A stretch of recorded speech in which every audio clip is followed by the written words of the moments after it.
Bonjour Johan. Bonjour. Bonjour Andrea, ça va? Bonjour. Ok. Ma première question est pour Johan. J'ai envie de vous demander les conditions dans lesquelles vous avez rencontré Andrea. C'est pas banal. El encuentro fue cuando Andrea tenía 10 años. Alors, ils se sont connus quand Andrea avait 10 ans, parce que Johan a une big band qui est composée uniquement d'enfants.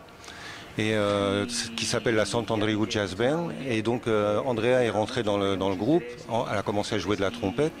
Après elle s'est intéressée au saxo, elle a commencé à jouer du saxo.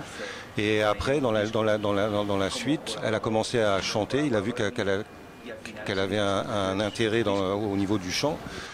Et donc c'est quand Johan a décidé de produire un premier album qui s'appelle Johan Chamorro Presenta Andrea Motis. Ok, Andrea maintenant, comment est-ce que vous êtes venu au jazz? Qu'est-ce qui vous a amené à faire du jazz? Empecé a hacer jazz porque yo empecé a tocar la trompeta cuando tenía 7 años. Y entonces... Oui, elle disait que Johan l'a connue quand elle avait 10 ans, mais elle a commencé à jouer de la trompette à l'âge de 7 ans. Et elle a commencé à jouer de la trompette à l'âge de 7 ans, mais elle a commencé à connaître le jazz grâce à Johan et à la Sant'Andreu Jazz Band, et de cette façon-là. Maintenant de nouveau, Johan, qu'est-ce qu'on va trouver sur le disque que vous venez de sortir? C'est un répertoire très classique, très ancien même à la limite. Qui a choisi ce répertoire et comment ça s'est organisé? Yo soy un músico que me gusta muchos tipos de música. Au départ, Johan, lui, il écoute tous les styles de jazz. Mais quand il a voulu faire le premier album, ils ont essayé de choisir, de faire des standards de jazz et de faire un jazz mass un peu plus traditionnel, un peu plus. Donc Johan a aidé un peu à Andrea à choisir justement ces morceaux qui sont faits pour qu'elle ait envie de les chanter, qu'ils aillent avec sa voix, sa façon de jouer de la trompette et tout ça. Mais ils l'ont fait plus ou moins d'un commun accord. Andrea a choisi, Johan l'a aiguillé et Andrea a choisi les morceaux et ils ont fait donc Feeling Good. Andrea de nouveau maintenant, vous êtes trompettiste au départ, vous l'avez dit, vous avez commencé à l'âge de 7 ans, ensuite le saxophone alto et vous chantez maintenant. Quelles sont vos influences dans ces différents instruments ou différents styles? Mis influencias principales en la trompeta ahora mismo escucho mucho, por ejemplo, bueno, la primera influencia... Bobby Hackett, c'est le premier trompettiste qui lui a donné envie de jouer de la trompette. Et après, bien sûr Miles Davis, Dizzy Gillespie, Clifford Brown. Après, au niveau du saxo,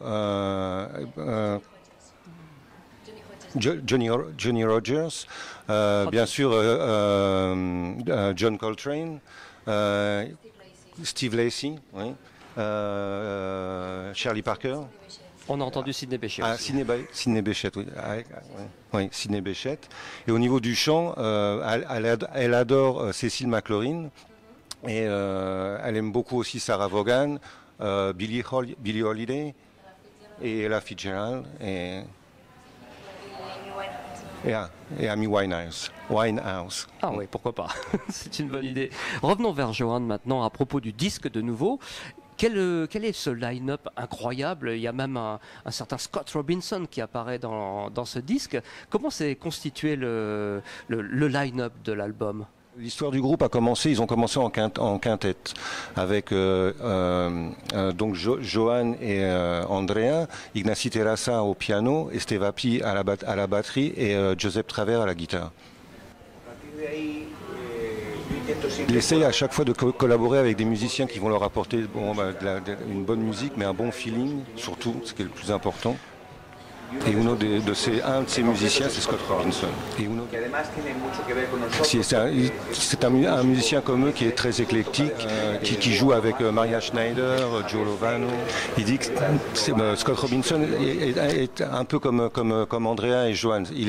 C'est un multi-instrumentiste qui joue qui joue aussi de la trompette, du saxo, de todo. Oui. Y entonces de Je disais que justement Scott Robinson, ce qu'il y a de bien, c'est que c'est un musicien qui fait une musique un peu comme eux, où il n'y a pas d'étiquette. C'est pas du bebop ou c'est du jazz en général. Et Y en ese sentido ha colaborado varias veces con nosotros, está en Feeling Good y está en algunos discos con la Sandro Jazz Band también. Oui. Scott Robinson a collaboré aussi sur d'autres disques, parce qu'il y a des disques de Johan Chamorro et Andrea Motis, mais il y a aussi des disques de la Sant'Andreu Jazz Band, et donc il a collaboré aussi avec cette big band d'enfants. Y de hecho ahora vendrá otra vez y volveremos a colaborar con él. Oui. Et il va revenir là au mois de septembre à Barcelone pour entrer en studio avec eux de nouveau. Wow, ça c'est une bonne nouvelle. Un dernier petit mot peut-être avec Andrea. Vous jouez donc, on l'a dit tout à l'heure, de 2 instruments, trompette, saxophone alto, vous chantez également. Sur lequel de ces instruments vous vous sentez le plus à l'aise pour exprimer la musique de jazz? Bueno, el canto es como una cosa muy natural porque hice pocas clases al principio y lo he hecho como, bueno, imitando, experimentando y aprendiendo temas así. Es bastante espontáneo, ¿no?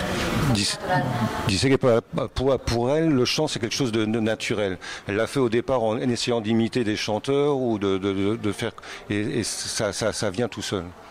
Pero luego la trompeta es mi primer instrumento y mi primer contacto así con la música y es lo que más trabajo y lo que me siento más así con mi instrumento principal. Si.